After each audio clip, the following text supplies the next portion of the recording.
প্রিয় দর্শক, আজকের ভিডিওতে আমরা জানব এক সত্য ঘটনা, যখন শয়তানের অনুসারীরা বিশ্বনবী সাল্লাল্লাহু আলাইহি ওয়াসাল্লামের উপর জাদু করেছিলেন, কিন্তু আল্লাহ তাআলা তার প্রিয় নবীকে এমনভাবে রক্ষা করলেন যা মানব ইতিহাসে এক অনন্য অলৌকিক ঘটনা। তাই ভিডিওটিতে একটি লাইক দিয়ে শেষ পর্যন্ত আমাদের সাথেই থাকুন, কারণ শেষটা শুনলে আপনার অন্তর কেঁপে উঠবে ইনশাআল্লাহ।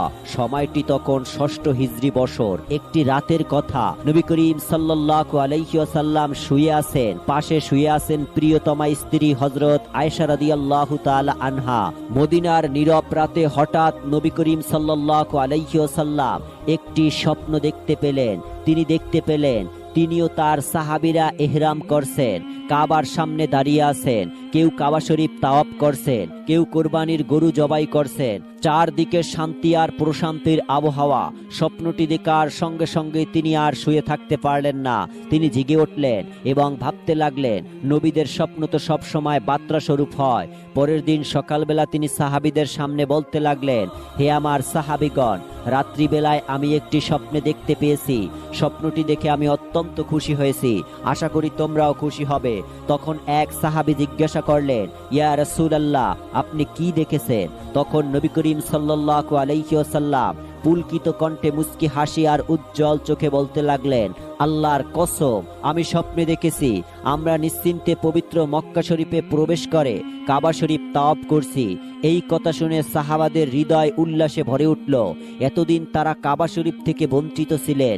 কেউ কেউ আবেগে অশ্রু ফেলতে লাগলেন এবং বলতে লাগলেন, ইয়া রাসূলুল্লাহ, এটি মহান আল্লাহ রাব্বুল আলামিনের পক্ষ থেকে আমাদের জন্য একটা বিশেষ রহমত।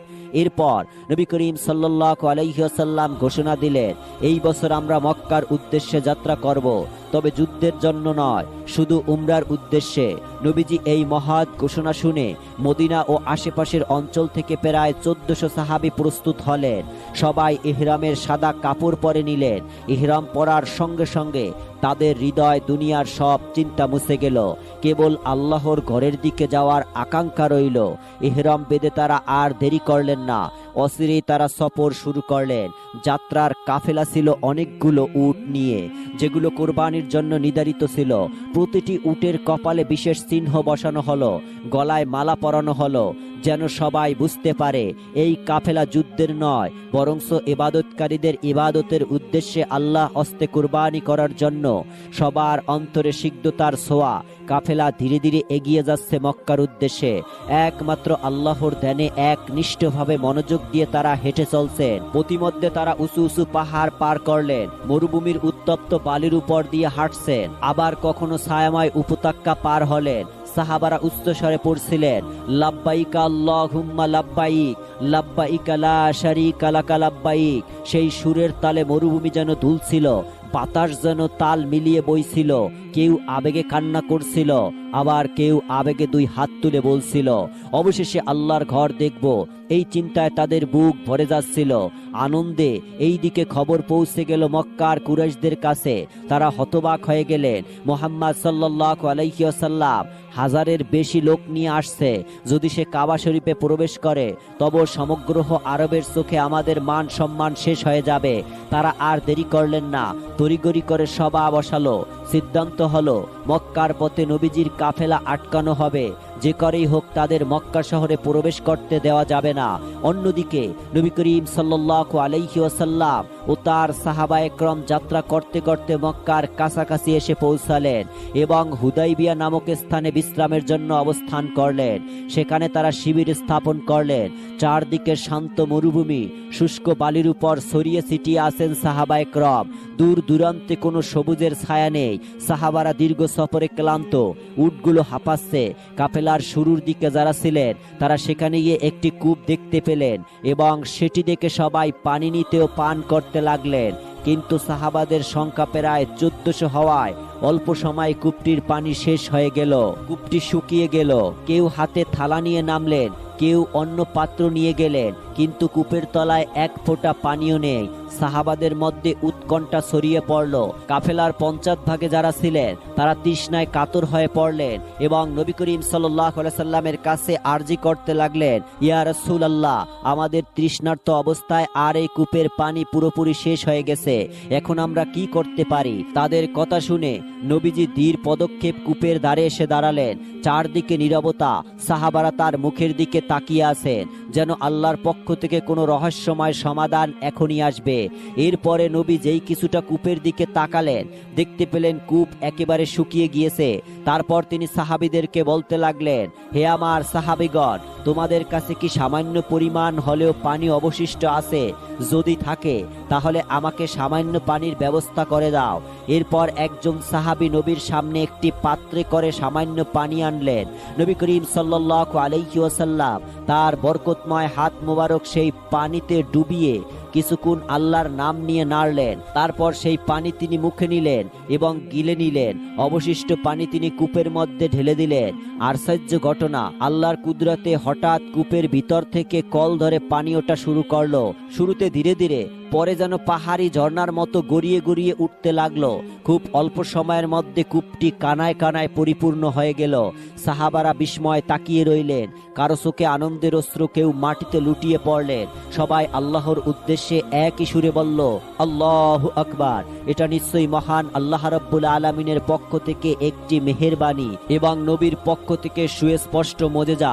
এরপর সাহাবায়ে কেরাম সারিবদ্ধ হয়ে সেই কূপের পাশে এসে পান করতে লাগলেন। কেউ পাত্র ভরে পানি সংগ্রহ করছিলেন, কেউ পশুদেরকে পেট ভর্তি পানি পান করাচ্ছিলেন।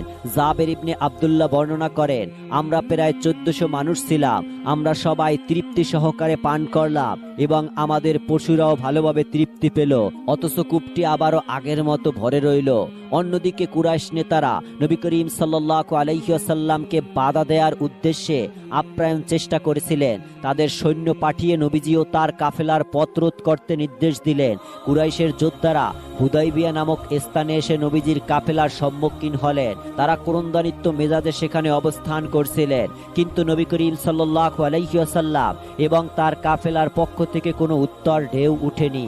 কারণ তাদের এই মহৎ সফরটি যুদ্ধ বা রক্তপাতের উদ্দেশ্য ছিল না। এটির একমাত্র উদ্দেশ্য ছিল মহান আল্লাহ রাব্বুল আলামিনের সন্তুষ্টির জন্য পবিত্র কাবা শরীফ তাওয়াফ করা এবং উমরা আদায় করা।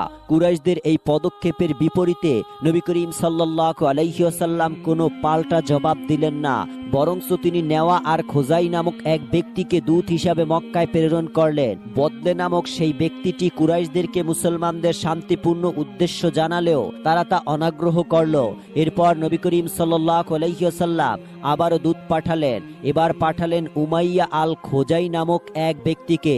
কুরাইশ নেতাদের ধারণা ছিল যে মুসলিমরা অনেক সৈন্য নিয়ে মক্কায় প্রবেশ করছে এবং আক্রমণ করতে পারে, কিন্তু নবী করিম সাল্লাল্লাহু আলাইহি ওয়াসাল্লামের অন্তরে কিংবা সাহাবাগণের অন্তরে যুদ্ধের কোনো প্রস্তুতি বা আকাঙ্ক্ষা ছিল না।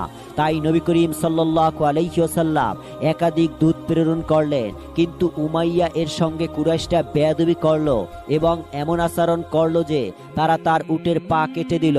এরপর নবী করিম সাল্লাল্লাহু আলাইহি ওয়াসাল্লাম হযরত উমর রাদিয়াল্লাহু তাআলা আনহুকে ডেকে বললেন, হে উমর, তুমি মক্কায় গিয়ে কুরাইশদের বলো আমরা যুদ্ধ চাই না, আমরা শুধু উমরা পালন করতে চাই। উমর রাদিয়াল্লাহু তাআলা এক পা পিছিয়ে বললেন, ইয়া রাসূলুল্লাহ, মক্কায় আমার এমন কোনো ঘনিষ্ঠ আত্মীয় নেই যারা আমাকে রক্ষা করবে। তাছাড়া কুরাইশদের সাথে আমার অতি শত্রুতার প্রবল।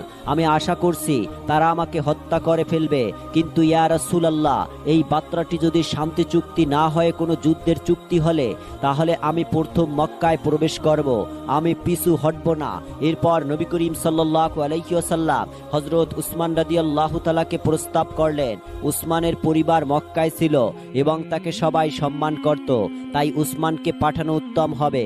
উসমান রাদিয়াল্লাহু তাআলা আনহু রাতে খুব শান্তভাবে রওনা হলেন। সাহাবাদের মনে চিন্তা জেগে উঠল, কুরাইশরা যদি ওসমানকে আঘাত করে। ওসমান মক্কায় পৌঁছালেন। কুরাইশ নেতারা তাকে ঘিরে ধরল এবং বলল, হে ওসমান, তুমি চাইলে নিজেকে আবার শ্রদ্ধায় করে নাও, কিন্তু মোহাম্মদকে আমরা কখনোই মক্কায় প্রবেশ করতে দেব না। উসমান দৃঢ়কণ্ঠে বললেন, আল্লাহর কসম, আসলে আমি কখনোই কাবা শরীফ আল্লাহর রাসূলকে ছাড়া তাওয়াফ করব না। এই কথা শুনে কুরাইশ ক্ষিপ্ত হয়ে তাকে দীর্ঘ সময় আটকিয়ে রাখলো।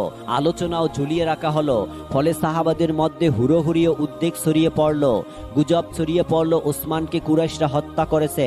সাহাবাদের অন্তরে আগুন জ্বলে উঠল। কেউ তরবারি তুলল, কেউ রণ কাটা বের করলো। তখন রাসূলুল্লাহ সাল্লাল্লাহু আলাইহি ওয়াসাল্লাম এক গাছের নিচে অবস্থান করে সাহাবাগণকে ডেকে বললেন, হে আমার সাহাবীগণ, চলুন আমরা আল্লাহর নামে শপথ করি, এবার আমরা আর পিছু হটব না। নবীজির এই আহ্বানে সাহাবারা একসাথে বলল, ইয়া রাসূলুল্লাহ, আমরা শপথ করছি, আমরা যদি মৃত্যুর মুখোমুখি হই তবুও আমরা আপনার পাশে লড়ব। এই শপথটি ইতিহাসে বিখ্যাত বায়াত হৃদয় নামে পরিচিত এবং পবিত্র কোরআনে মহান আল্লাহ সেই মুসলিমদের প্রতি সন্তুষ্ট প্রকাশ করে একটি আয়াত নাজিল করেছেন। কিছুক্ষণ পর খবর এলো ওসমান হত্যা হয়নি, তিনি নিরাপদে আছেন। কেবল আলোচনা চলছিল এবং কুরাইশ তাকে আটকে রেখেছিল। এরপর সুহাইল ইবনে আমর নামে এক প্রতিনিধি কুরাইশের পক্ষ থেকে নবীর সঙ্গে শান্তি চুক্তি স্থাপন করতে আসেন। উভয় পক্ষের মধ্যে বেশ কিছু আলোচনা হওয়ার পর এর মধ্যে 10 বছরের জন্য একটি সন্ধি অস্থায়ী শান্তি চুক্তি অন্তর্ভুক্ত ছিল। আগামী 10 বছর মুসলিম ও কুরাইশদের মধ্যে যুদ্ধ বিরতি থাকবে। আগে মুসলিমরা কুরাইশদের আক্রমণের ভয়ে ছিল, এখন এই 10 বছরের বিরতি তাদেরকে নিশ্চিত করে দেয়। ফলে তারা ইসলাম প্রচারের স্বাধীনতা পেলেন। দেখতে দেখতে গোত্র গোত্র ইসলাম ছড়াতে লাগলো। ব্যবসায়ীরাও মদিনায় এসে শান্তিতে নবীর কথা শুনতেন। চুক্তির কয়েক মাস পর নবী করিম সাল্লাল্লাহু আলাইহি ওয়াসাল্লাম সাহাবীদের নিয়ে বের হলেন খায়বার মুখে রেখে। লক্ষ্য ছিল খায়বার দুর্গ ইহুদিদের সবচেয়ে বড় দুর্গ, যারা বহুদিন ধরে মুসলমানদের বিরুদ্ধে ষড়যন্ত্র করছিল। খায়বারের দমন শেষে মুসলিমরা বিশাল জয় লাভ করলো। অসংখ্য সম্পদ ও জমিন মুসলিমদের হাতে এলো। সাহাবারা সমৃদ্ধ হলেন এবং মদিনায় সমৃদ্ধ এলো। খায়বারে জয়ের পর কুরাইশদের মধ্যে হতাশ ও ক্রোধ জন্ম নিল, কারণ খায়বার ছিল তাদের ষড়যন্ত্রের প্রাণ কেন্দ্র। অন্যদিকে হুদাইবিয়ার চুক্তির ফলে তারা মুসলিমদের ক্ষতি করতে পারছিল না। তাদের যে কোনো পদক্ষেপ তখনই ব্যর্থ হচ্ছিল। এতে তাদের ভাষা ও শক্তি ভেঙে পড়ল এবং মক্কায় একটি তোলপাড় শুরু হলো। কি করা যায়? দিনরাত তারা চিন্তায় ভুগল। সেই সময় কুরাইশদের একজন নেতা রাতে নিজের স্ত্রীর সাথে বসে পরামর্শ করছিল কিভাবে মুসলমানদের মোকাবেলা করা যায়। তার স্ত্রী পরামর্শ এলো, আমরা সরাসরি লড়াইতে সাহস করি না, কিন্তু ভিন্নভাবে আমরা কোনো চাল চালাতে পারি। আমার জানা মতে মদিনায় একজন জাদুকর আছে, সে তোমাকে সাহায্য করতে পারে। শুনেছি সে মুসলিমদের বিরুদ্ধে কাজ করে। এই কথা অবিলম্বে করতেই তিনি রাতের আধারে চুপচাপ মদিনার উদ্দেশ্যে দ্রুতগামী একটি ঘোড়া নিয়ে রওনা হলেন। মদিনায় পৌঁছে তিনি সেই ব্যক্তির সঙ্গে দেখা করলেন। রাতে তারা গোপনে কথোপকথন শুরু করলো। প্রথমে তিনি ব্যক্তির নাম জানতে চাইলেন। সে বলল, আমার নাম লাবিদ। এরপর মক্কার কুরাইশ নেতা তাকে অর্থের লোভন ও গোপন সহায়তার আশ্বাস দিয়ে জিজ্ঞাসা করল, হে লাবিদ, তুমি কি এমন একটি কাজ করতে পারবে যেন মুসলমানদের কাছে মোহাম্মদকে পণ্য মিথ্যা হিসাবে প্রতিষ্ঠিত করা যায়? তখন লাবিদ মনে মনে ভাবতে লাগলো, আমি তো জাদু মন্ত্রে দক্ষ, এই নিয়ে কাজ করলে ব্যাপক প্রতিক্রিয়া হবে। তাছাড়া মোহাম্মদের বিপক্ষে যদি কেউ আমার জাদু মন্ত্রের উপর বিশ্বাস করে এবং ওকে ক্ষতি করতে পারে, তাহলে এই ক্ষেত্রে আমার উপকার হবে। এই ভেবে লাবিদ শত্রুতা, প্রতিহিংসা কিংবা অর্থলোভনের রাজি হয়ে গেল। তাকে উৎসাহ দিয়ে বলা হলো, এটা আমাদের একমাত্র উপায়, তুমি যা করবে আমরা সব কিছুর ব্যবস্থা করব। ভেবে সেখানে দাঁড়িয়ে সে সিদ্ধান্ত নিল তাবিজ তৈরির তত্ত্বাবধানে কাজ শুরু করবে, কারণ এভাবে সব থেকে সহজে মানুষের মনে সন্দেহ, অস্থিরতা ঢুকানো যায়। তাদের এই কথোপকথন যেন পরিবেশটাকে না মেনে দিচ্ছিল। মনে হচ্ছিল গাছপালা, আকাশ জমিন সবকিছু তাদেরকে ধিক্কার দিচ্ছে। অবশেষে লাবিদ ও আহসান যখন তাবিজ করার সংকল্প নিলেন, তখন তারা ভাবতে লাগলো, রাসূল পাক সাল্লাল্লাহু আলাইহি ওয়াসাল্লামের শরীর থেকে কিছু জিনিস না পেলে এই কাজ সম্পূর্ণ হবে না। কিন্তু এসব জিনিস কিভাবে সংগ্রহ করা যাবে? এই জিনিসপত্র সরাসরি পাওয়া মোটেও সহজ কাজ নয়। তাই এই কারণে সে একটি কৌশল আঁটল। তার একটি বোন ছিল যার হৃদয়ে লোভ ছিল প্রবল। সে ছিল অনেক কৌশলী এবং খুব লোভী। লাবিদ প্রথমে তাকে নানা প্রবল দিল, কখনো গয়না, কখনো কিছু অর্থ, আবার কখনো মিষ্টি প্রতিশ্রুতি। ধীরে ধীরে তাকে রাজি করানোর জন্য নানা কৌশল অবলম্বন করতে লাগলো। এভাবে সে তার বোনকে নিজের কথায় আনতে ভিন্নভাবে প্রচারণা দিত, কিন্তু কি কাজ করতে হবে সেটা কখনো স্পষ্ট করে বলতো না। শুধু এতটুকুই বলতো, আমার কথা যদি তুমি শোনো তাহলে তোমার অনেক উপকার হবে। এভাবেই একদিন সে তার বোনকে ডেকে বলতে লাগলো, হে বোন, তোমার একটি কাজ করতে হবে, নবী মুহাম্মাদের বাড়িতে গিয়ে তার ব্যবহৃত কিছু জিনিসপত্র এনে দিতে হবে। এই কথা শোনা মাত্রই তার বোন অস্বীকার করলো এবং বলতে লাগলো, হে ভাই, তুমি আমাকে যা বলবে আমি তাই করব, কিন্তু কখনোই আমি চুরি এবং এমন জঘন্য কাজ করতে পারবো না। তখন তার ভাই একটু মুচকি হেসে বলল, হায় রে বোন, তোমাকে চুরি করতে হবে না, তুমি ধরা খাবে না, ভয়ও পেও না। আমি কৌশল বলে দিচ্ছি, তুমি এই কৌশল অবলম্বন করলে জিনিসপত্র আনতে পারবে। প্রথমে তার গৃহে প্রবেশ করবে, তারপর তার স্ত্রীদের বিশ্বাস অর্জন করবে এবং তাদের সাথে একটি সম্পর্ক তৈরি করবে, তাদের কাজকর্মে সাহায্য করবে। এইভাবে অল্প সময়ের মধ্যে তাদের অবস্থা তোমার উপর জন্মাবে। আর এই অবস্থার আড়ালে তোমাকে উপকরণগুলো সংগ্রহ করতে হবে। লাবিদের কথা শুনে তার বোন রাজি হয়ে গেল। পরের দিন সে নবী করিম সাল্লাল্লাহু আলাইহি ওয়াসাল্লামের বাড়িতে গেলেন এবং তার স্ত্রীদের সঙ্গে সামান্য কথোপকথন ও কুশল বিনিময় করলেন। তারপর সে চলে এলো। পরদিন আবারও গেল গৃহস্থালীর কাছে সহযোগিতা করতে। এইভাবে একদিন দুই দিন করে ধীরে ধীরে নবীর স্ত্রীদের সাথে তার পরিচয় ও বিশ্বাস তৈরি হয়ে গেল। সে প্রায়ই আসতো, কাজ করত, কথা বলতো, আবার চলে যেত। এরপর একদিন নবী করিম সাল্লাল্লাহু আলাইহি ওয়াসাল্লাম একটি চিরুনি দিয়ে তার মাথা মোবারক আঁচড়াচ্ছিল। কিছুক্ষণ পর তিনি বাইরে গেলেন। লাবিদের বোন বিষয়টি দেখতে পেল। নবীজি চিরুনি খাটের উপর রেখে বাইরে গেছেন। সেই সুযোগে সে হাতছাড়া করল না। চিরুনিতে সামান্য চুল লেগেছিল। সে চুপি চুপি গিয়ে চিরুনিটি নিজের কাছে রেখে দিল। এভাবে দিনের পর দিন আসা যাওয়ার পর স্ত্রীদের বিশ্বাস অর্জন করে। অবশেষে সেই চিরুনিটি এবং আরও কিছু ব্যবহৃত সামগ্রী নিয়ে গেল এবং লাবিদের হাতে তুলে দিল। লাবিদ ইবনে আহসান যখন নবী করিম সাল্লাল্লাহু আলাইহি ওয়াসাল্লামের ব্যবহৃত চিরুনি ও তাতে লেগে থাকা চুল হাতে পেল, তখন সে মনে মনে ভাবতে লাগলো, এখন আমার কাজ পূর্ণ হবে, তবে আরও কিছু জিনিসপত্র বাকি আছে। সে তৎক্ষণাৎ দৌড়ে গিয়ে একটি পুরুষ খেজুর গাছের শুকনো ছাল তুলে আনলো। এরপর নিশ্চুপ রাত্রিবেলায় তার ঘরের ভিতর বসে সমস্ত জিনিসপত্র সামনে রাখলো। সামনে পাত্রে আগুন জ্বলছে আর সে বিভিন্ন কালো মন্ত্র পাঠ করছে। একটি সুতায় গিট দিতে লাগলো। প্রতিটি গিটের ভিতরে শুকনোভাবে কিছু কালো জাদুর শব্দ পাঠ করতে লাগলো। এভাবে শেষ পর্যন্ত সে 11টি গিট দিল। প্রতিটি গিট যেন এক একটি শয়তানি চিহ্নের প্রতীক। পাশাপাশি সে নবী করিম সাল্লাল্লাহু আলাইহি ওয়াসাল্লামের সেই ব্যবহৃত চিরুনির দাঁত ব্যবহার করলো। এজন্য সে চিরুনির একটি দাঁত হাতে নিয়ে নবীজির চুলগুলো তাতে পেঁচিয়ে জাদুটিকে আরো শক্তিশালী করলো। অবশেষে সব জিনিসপত্র একাত্র করে লাবিদ এমনভাবে তাবিজটি তৈরি করলো যাতে কেউ সহজে খুঁজে না পায়, আর পেলেও বুঝতে না পারে। সব মিলিয়ে সে এমন ভয়ঙ্কর তাবিজ তৈরি করলো যা ছিল দুষ্ট শক্তির পূর্ণ প্রতীক। কিন্তু প্রশ্ন ছিল, এটা কোথায় রাখা হবে যাতে কেউ সন্দেহ না করে এবং এমন জায়গায় যেখানে অশুভ প্রভাব প্রবল থাকে। হঠাৎ তার মাথায় আসে একটি কূপের নাম, জারওয়ান কূপ। এটি ছিল মদিনার বাইরে অবস্থিত। এর পানি ছিল লালচে হলদেটে, যেন হেনার পানির মতো। এটি ছিল পরিত্যক্ত একটি কূপ, যার চারপাশের খেজুর গাছগুলোর মাথা বেঁকে ছিল। মদিনার মানুষ এই কূপটিকে শয়তানি কূপ বলে আখ্যায়িত দিত এবং এর পানি কেউ সংগ্রহ করত না। লাবিদ ঠিক করলো এই কূপটিকেই কাজে লাগাবে। তাই রাতের আধারে মানুষ যেন না দেখে সে শহরের প্রান্তে সেই জারওয়ান কূপের কাছে গেল। কূপের ধারে চারপাশে তাকিয়ে নিশ্চিত হলো কেউ নেই। তারপর তাবিজটি শক্ত করে একটি পাথরের সাথে বেঁধে ফেললো, যাতে কূপে ফেললে সেটা সরাসরি তলায় চলে যায় এবং কোনোভাবে ভেসে না উঠে। এরপর মন্ত্র উচ্চারণ করতে করতে সেই তাবিজটি কূপের ভিতরে ছুঁড়ে মারল। ভারী হওয়ায় সেটা এক মুহূর্তেই পানির গভীরে অদৃশ্য হয়ে গেল। তারপর লাবিদ নিঃশব্দে ফিরে এলো। হঠাৎ তার মনে এলো, যদি কূপটি শুকিয়ে যায় তাহলে হয়তো কেউ তাবিজটি দেখতে পাবে। তাই বুদ্ধি করে সে বড় একটি পাথর কূপে ছুঁড়ে মারল, যেন সেটি তাবিজের উপর গিয়ে পড়ে এবং একে ঢেকে রাখে। এরপর লাবিদ নিশ্চিত হয়ে ফিরে গেল। কূপে লুকিয়ে রইল সেই তাবিজ, যার ভিতরে ছিল নবীজির চুল, চিরুনি, বাঁধা সুতো এবং খেজুর গাছের ছাল। সেখান থেকেই শুরু হলো রাসূলুল্লাহ সাল্লাল্লাহু আলাইহি সাল্লামের উপর সেই জাদুর প্রভাব। প্রথমে এটি ছিল ক্ষুদ্র শারীরিক কিছু দুর্বলতা, কাজের মাঝে হালকা ক্লান্তি অনুভব করতেন। ধীরে ধীরে প্রভাব বাড়তে লাগলো। এক সময় এমন হলো যে নবী করিম সাল্লাল্লাহু আলাইহি ওয়াসাল্লাম মাঝে মাঝে মনে করতেন তিনি কোনো কাজ করছেন অথচ বাস্তবে তা করেননি। এই প্রভাব কেবল তার ব্যক্তিগত জীবনে সীমাবদ্ধ ছিল। আল্লাহর হেফাজতে তার নবুয়াত, কুরআন শিক্ষা বা দায়িত্বের কাজে কোনো প্রভাব পড়েনি। কিন্তু মানবিক জীবনে তিনি কষ্ট বোধ করতে গভীরভাবে। তার মুখে ক্লান্তির ছাপ দেখা যেত। কখনো কখনো নবী চিন্তায় মগ্ন থাকতেন। সাহাবারা বুঝতে পারতেন তিনি অসুস্থ বা দুর্বল, কিন্তু বিষয়টা আসলে ছিল অদৃশ্য জগতের আঘাত, যা তারা বুঝতে পারতেন না। এভাবে প্রায় 6 মাস কেটে গেল।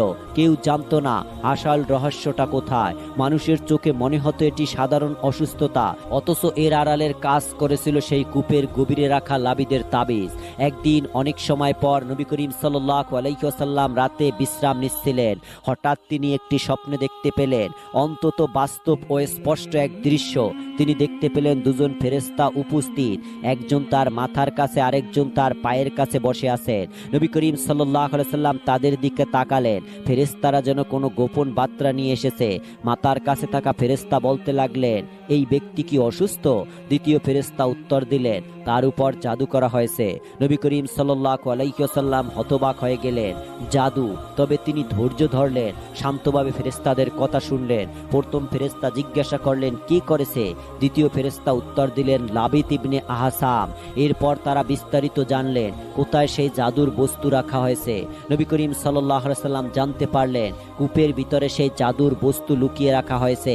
এইভাবে ফেরেশতা দুইজন কথোপকথনের মাধ্যমে সবকিছু জানিয়ে দিলেন। সত্যটি ছিল এতটা বাস্তব যে মনে হচ্ছিল ফেরেশতারা যেন স্বপ্নের মধ্যে নেভিগেশন দেখিয়ে দিচ্ছে। পরের দিন সকালে নবী করিম সাল্লাল্লাহু আলাইহি ওয়াসাল্লাম সকল সাহাবীদের ডাকলেন এবং তাদের সামনে সেই কূপটির কথা খুলে বললেন। তিনি হযরত আলী রাদিয়াল্লাহু তাআলা আনহুকে সেই কূপের কাছে পাঠালেন তাবিজের বস্তু আনার জন্য। হযরত আলী কিছু সাহাবীকে নিয়ে সেখানে গেলেন। তারা গিয়ে দেখতে পেলেন কূপটি ছিল অস্বাভাবিক, জল ঘোলা ও লালচে রঙের। চারপাশে গাছগুলো যেন শয়তানের মাথার মতো বাঁকানো। সাহাবীগণ কূপের পাড়ে দাঁড়িয়ে আল্লাহর নাম উচ্চারণ করে পানি তোলা শুরু করলেন। সমস্ত পানি তুলে কূপটি শুকিয়ে ফেললেন। এরপর সেই বাঁধা তাবিজের সব বস্তু তুলে আনলেন। অন্যদিকে নবী করিম সাল্লাল্লাহু আলাইহি সাল্লামের উপর সেই সময় সূরা নাস ও সূরা ফালাক নাজিল করা হলো। জিবরাইল আলাইহিস সালাম তাকে জানালেন কিভাবে কি করতে হবে, সবকিছু দেখিয়ে দিলেন। এরপর নবীজির সামনে তাবিজের সমস্ত জিনিসপত্র আনা হলো। নবী করিম সাল্লাল্লাহু আলাইহি সাল্লাম সেই সুতোর উপর সূরা নাস ও সূরা ফালাক পরে ফুৎকার দিতে লাগলেন। সূরা নাস ও সূরা ফালাকে মোট 11টি আয়াত রয়েছে। এক একটি আয়াত পরে ফুৎকার দেওয়ার সঙ্গে সঙ্গে অলৌকিকভাবে এক একটি গিট খুলতে লাগলো। প্রতিটি গিট খুলে যাওয়ার সঙ্গে সঙ্গে তার শরীর ও মন ধীরে ধীরে স্বাভাবিক অবস্থায় ফিরে আসতে লাগলো। ক্লান্তি ও বিভ্রান্তি একেবারেই দূর হয়ে গেল। অবশেষে যখন তাবিজের সব উপাদান প্রকাশ পেল, নবী করিম সাল্লাল্লাহু আলাইহি সাল্লাম তা সতর্কভাবে আগুনে পুড়িয়ে দিল। ধোঁয়া উঠল, অশুভ শক্তি ধ্বংস হলো, আর নবী করিম সাল্লাল্লাহু আলাইহি সাল্লামের উপর থেকে সব জাদুর প্রভাব চিরতরে বিলীন হয়ে গেল। তো সুপ্রিয় দর্শক, এই ছিল আল্লাহ রাসূল সাল্লাল্লাহু আলাইহি সাল্লামের উপর তাবিজ করার ঘটনা। তো ভালো থাকবেন, সুস্থ থাকবেন। আল্লাহ হাফেজ।